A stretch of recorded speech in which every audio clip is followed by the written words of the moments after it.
In our practice, we start with people at so many different levels of health, and being able to convert to a whole foods plant-based diet is not at the top of people's list.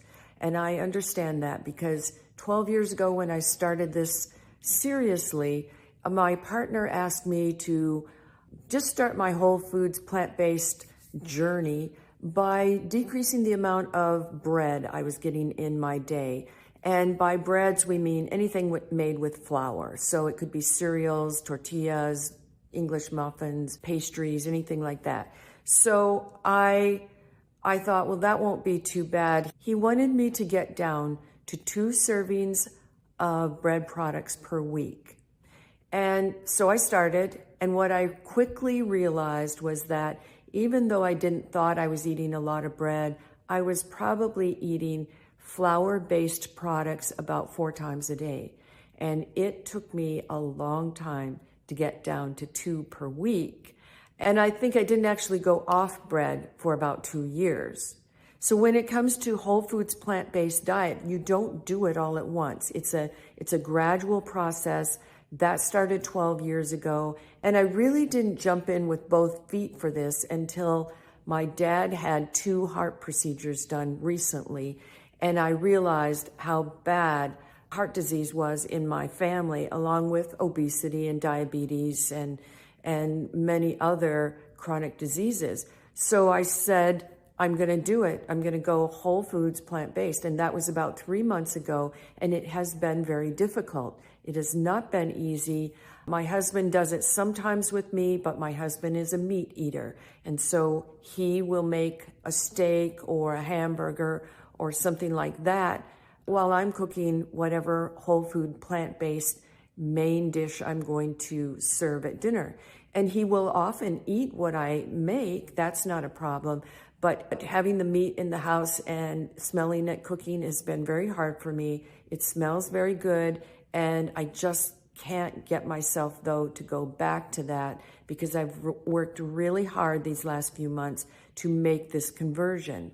One of the main things, though, that I've found with this particular way of eating is that you lose weight very quickly, and I am burning, it's upregulating. Somehow it's upregulating. There's a large name for the chemical that it upregulates, but what it does is it helps you burn more calories. It upregulates your calorie meter in your body so that you're burning more calories and you're eating the same amount of food or more sometimes, and you're doing the same or less exercise. So it has been very easy to lose weight, and for me, I have to really focus on not losing too much, and that's why I was really concerned about if I was getting enough protein in. And I seem to be getting way more protein than what's actually recommended. So I'm trying to dial down protein and dial up the number of calories in my day. So that means I need more fruit. I need more avocados, things with a little bit of oil in them. So that would be corn and soy, both have some oils in them. And so do nuts and seeds and, of course, things like that. So it's been a challenge for me to get enough calories for the amount of exercise that is recommended for me and not be losing too much weight. And so I wasn't expecting that. I think that's just the challenge I'm dealing with right now. Another challenge is, of course, when you go out for meals, how are you going to eat when everybody else is eating a different way? And I'm gradually adjusting to that. Sometimes I'll take something with me. Say if we're going out for breakfast, I might take oatmeal with some cinnamon and raisins and something like that with me to have in a restaurant. Or if we're traveling, I just need a cup of water to put that in. And then I take a lot of whole fruit. Apples, oranges, bananas are so easy and portable. Lots of berries and lots of things like grapes and just really portable kinds of foods. I take a lot of fruits and vegetables. I never go out for a long day or overnight somewhere that I don't take an insulated bag that has the fruits and vegetables and maybe dressings and dips and nuts and seeds that I'm going to need to be able to not be hungry all day and not necessarily be eating what's in a fast food restaurant. So those are just little things I'm learning how to do. People are starting to expect that when I'm going somewhere, I might or might not eat there, but I might have a cup of tea or coffee, and I might eat before. Usually I eat before I go because I am hungry a lot of the time, and if I do feel like I'm eating constantly, I have to really continue to eat or I lose weight. And I know a lot of people would like to see that happen. I was surprised when that happened because I've never actually been that way before. And that's been a really good benefit of whole foods plant-based, no added oil for me, is the ability to be able to control my weight easily.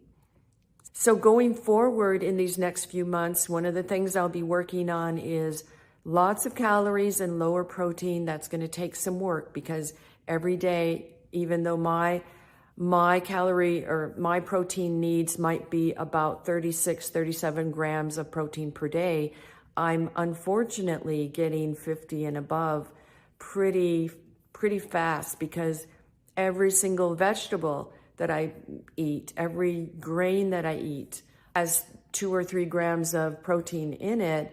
And then if you eat legumes, legumes are very high. Legumes are 7 or 8 grams of protein in a serving.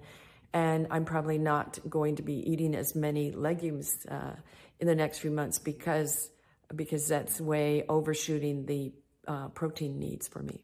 Okay, so I'm going to be traveling in the next few months. That's going to be a challenge. We're going to be away from home for a while in another country. And so fortunately, we'll be in the Dominican Republic where they have wonderful fruits and vegetables and a lot of organic, beautiful fruits and vegetables that they grow right there. So that will make it easy.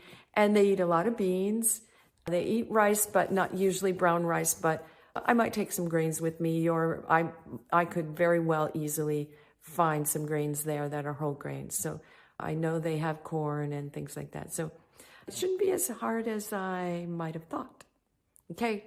See what you can do in these next few months for yourself. Look at some of the information on nutritionfacts.org, and we'll see you in the next video.